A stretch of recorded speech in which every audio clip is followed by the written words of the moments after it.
Strawberries are supposed to be one of the easiest fruits you can grow at home. So why do most people end up with a plant full of leaves and almost nothing worth picking? 9 times out of 10, it comes down to the same handful of mistakes. Mistakes that look harmless in the moment, mistakes that don't show up until it's too late to fix them in the same season. And the worst part? Nobody in the garden center is going to warn you about a single one of them.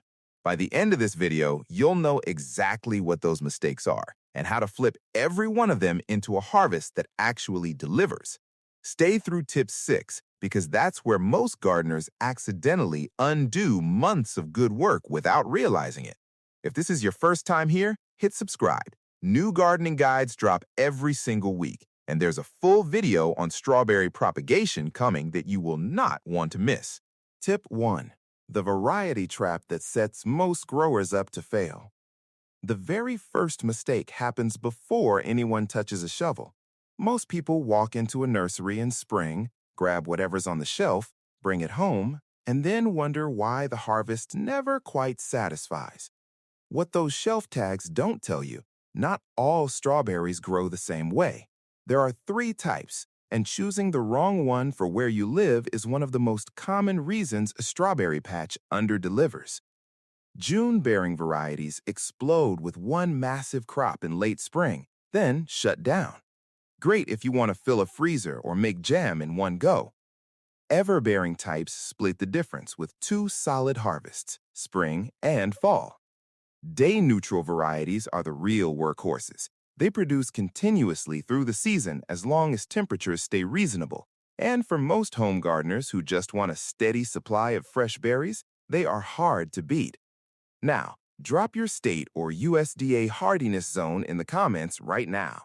Zone 3, Zone 9, Zone 10, wherever you're growing. Warm climates like Zones 8 and 9 need something like Florida 90, built specifically for mild winters. Northern zones need cold-hardy varieties. Jewel and Early Glow are proven performers in Zones 3 and 4. The right variety for your region is already halfway to a great harvest before a single plant goes in the ground. But even with the perfect variety, the next mistake can kill a plant almost overnight, and most gardeners never see it coming. Tip 2. The soil secret most gardeners skip completely. Most home gardeners think about what's happening above the soil, the watering, the sunlight, the fertilizer. Strawberries, though, live and die by what's happening underground, and most home gardens get this completely wrong. 2 things matter most: pH and drainage. Strawberries need slightly acidic soil, between 5.5 and 6.5. Outside that window, the plant can't absorb the nutrients it needs, no matter how much you feed it. Leaves go yellow, growth stalls, and the harvest never develops the way it should. A basic soil test from any garden center will tell you exactly where you stand in about 10 minutes. Drainage is just as critical. Strawberry roots sitting in waterlogged soil develop root rot fast, faster than most people expect. If you're dealing with heavy clay, raised beds are the cleanest solution. Full control of the soil environment from day one. Before planting, work in 2 to 3 inches of finished compost. It improves soil structure, feeds the biology that supports root development, and gives the plant something genuinely rich to establish into. That alone, right pH, proper drainage, amended soil, eliminates the most common reasons strawberry plants fail quietly season after season. Tip 3. The one planting mistake that kills plants before they start. This tip barely makes it into most beginner guides, and it's responsible for more dead strawberry plants than almost anything else on this list. Strawberries have a crown, the thick woody base right where the leaves emerge from the roots. That crown is the bridge between the root system and the rest of the plant. Get the planting depth wrong in either direction, and you cut that bridge. Bury it too deep, and it rots. Soil and moisture packed against the crown creates fungal problems fast, and the plant rarely recovers once it starts. Plant it too shallow, roots sitting above soil level, and it dries out. Roots bake in the sun. You lose it from the other direction just as fast. The crown needs to sit flush with the soil surface, not half an inch below, not half an inch above, right at the surface. When planting bare root strawberries, Fan the roots outward and downward in a cone shape at the bottom of the hole. The crown sits at the top of that cone, level with the ground. Backfill carefully, then water in gently. Walk through any nursery in spring. You will find strawberry plants on the shelf that are already doomed, potted 2 inches too deep by someone who didn't know better. Now you do. Tip 4. The light mistake that shrinks your berries before they form. This one surprises people, but sunlight isn't just helpful for strawberries, it's everything. 6 hours of direct sun per day is the minimum. 8 is better.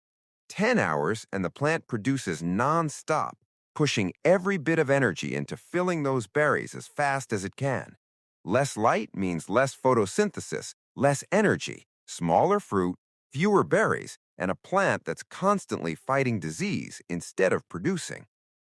If your only available space gets partial shade, containers give you a real solution. A large planter or hanging basket placed where it can chase the best light through the day often outperforms a shaded in-ground bed. Day-neutral varieties like Albion are outstanding in containers. When siting a permanent bed, pay attention to how the sun tracks across your space.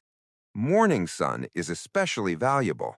It dries off overnight dew fast and cuts down on the fungal pressure that builds in damp conditions. South-facing or southeast-facing beds are the sweet spot for most of the continental U.S. This is a one-time decision that affects every season your plants are in the ground. Get the exposure right from the start, and you set up every tip that comes after it. For planting guides, soil prep charts, and full care plans across 100-plus plants, the Complete Plant Care Handbook covers all of it. Link in the description. $27, instant download. Tip 5. The watering habit that quietly causes rot. Most people water their strawberries and consider it handled. But how you water matters just as much as how often. And the most common watering habit in home gardens is quietly destroying fruit before it ever ripens. Overhead watering, sprinklers, watering cans poured from above, soaks the leaves and developing fruit. Wet foliage is an open invitation to gray mold. It spreads fast, ruins fruit quickly, and is very hard to reverse once it takes hold in a bed. Most gardeners see the damage and blame the weather. The watering was the real problem. Switch to root zone watering. Drip irrigation is the cleanest solution. Water delivered directly to the roots, leaves and fruit stay completely dry. If drip isn't practical, a watering wand at soil level works fine. Always water in the morning so any incidental moisture dries off before the cooler evening creates conditions where mold can spread. Target 1 to 2 inches per week. Keep the top 6 to 8 inches of soil consistently moist, not soggy, not bone dry. And lay down 2 to 3 inches of straw mulch. It holds moisture in the soil, keeps developing fruit off wet ground, regulates temperature through summer heat, and cuts watering frequency significantly. One change, straw mulch and root zone watering, eliminates some of the most common strawberry failures in a single step. Tip 6. The fertilizer timing mistake that trades fruit for leaves. This is the tip most gardeners get completely backwards, and getting it wrong leads to that classic frustrating outcome: stunning green plants, almost no fruit. Before planting and right at establishment, nitrogen is exactly what the plant needs. It fuels root development and helps the crown build strong structure. A balanced fertilizer like 10-10-10 at planting sets the foundation correctly. Here's where most people go wrong. They keep feeding nitrogen once flowering begins, and nitrogen during flowering tells the plant to keep making leaves instead of fruit. The plant looks incredible, the harvest doesn't. Once you see flowers forming, switch to something higher in phosphorus and potassium, a 5-10-10 or similar. Phosphorus drives flower production and fuels fruit set. Potassium improves berry size, sweetness, and disease resistance across the board. After the main harvest, especially for June-bearing varieties that just pushed everything into one massive crop, feed them again with a balanced fertilizer. They've used everything they had. A post-harvest feeding helps them recover, supports runner production, and builds the energy reserves they need to come back strong next season.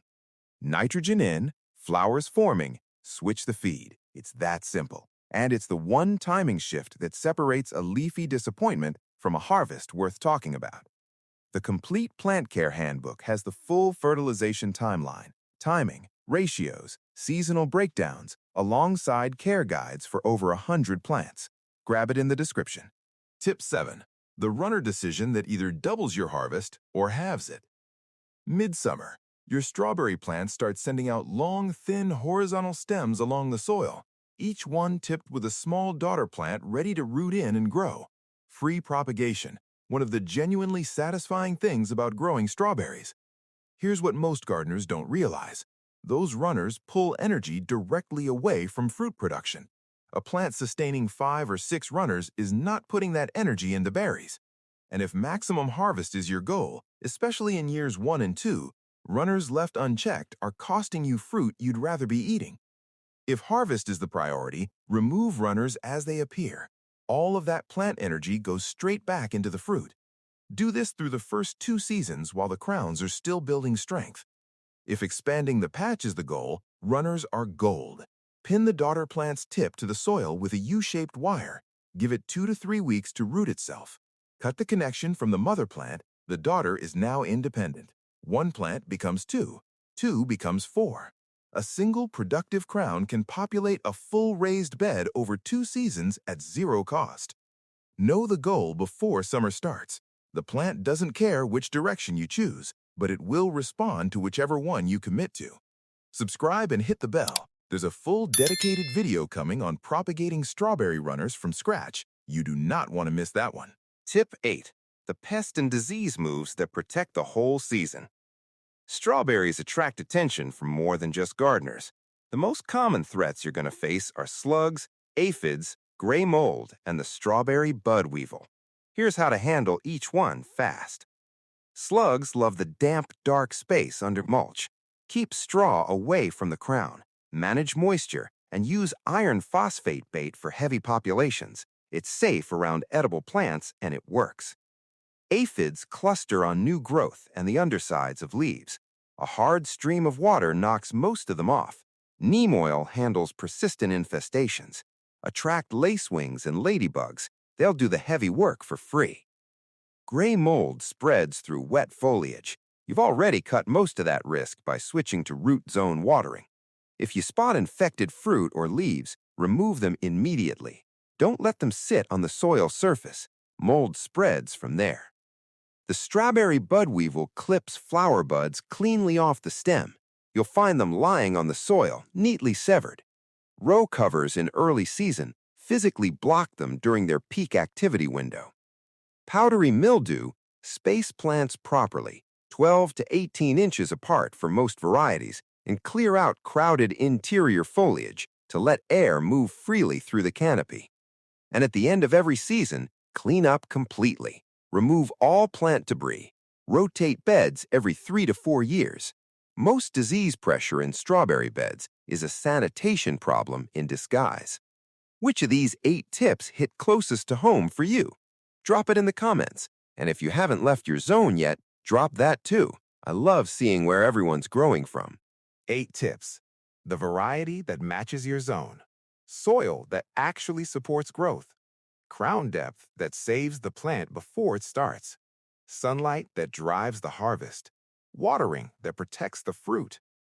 Fertilizer timed to what the plant is actually doing. Runners managed with intention. And a defense plan that keeps the season clean from start to finish. That's the difference between a strawberry plant that just survives and one that produces more than you know what to do with. See you in the next one. And remember, the garden never lies.